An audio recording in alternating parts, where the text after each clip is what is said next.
G'day guys, Morgan Jones here from Business Insurance Group, and today I wanted to make a really quick video for you guys explaining what the difference is between a cost-inclusive excess and a cost-exclusive excess. Now, most people will be familiar with what an excess is in general. It's the amount that you've got to contribute towards the claim before the insurer will do anything.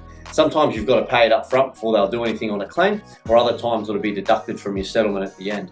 But basically it's the amount that you contribute towards a claim. But it's important to realise that not all of these excesses are created equal, right? The most important distinction between types of excesses is the cost-inclusive excess versus cost-exclusive excess. So where these will apply, it's not on property policies and these sort of things, but on liability policies where you're being held responsible for something that's happened to a third party.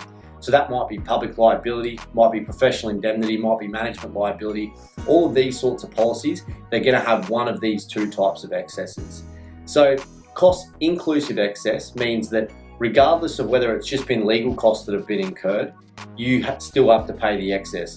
Or under cost-exclusive, you don't have to pay unless a settlement is actually made to the third party. So let me give you an example to make that a hell of a lot clearer, because I know it's actually quite complicated.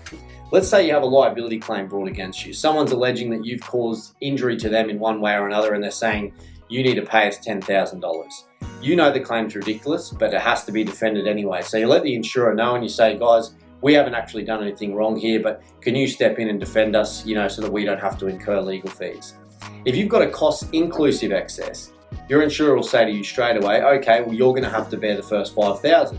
We start incurring legal fees. The excess is inclusive of costs, inclusive of those legal fees.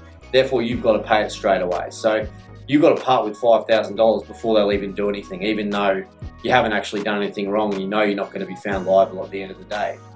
On the flip side of that, if you've got a cost-exclusive policy, the insurer says, no worries, we'll defend it. And it's not until a time when they actually decide that you are liable, which we're saying that you're not going to be found liable, that you'll actually have to pay the excess. So in that case, if they defend it successfully, you're never found liable for the claim, then you don't ever have to pay the excess. So if you get the option between a cost-inclusive and a cost-exclusive type of excess, you want to take the cost-exclusive every day of the week. That's a handy tip for you to have.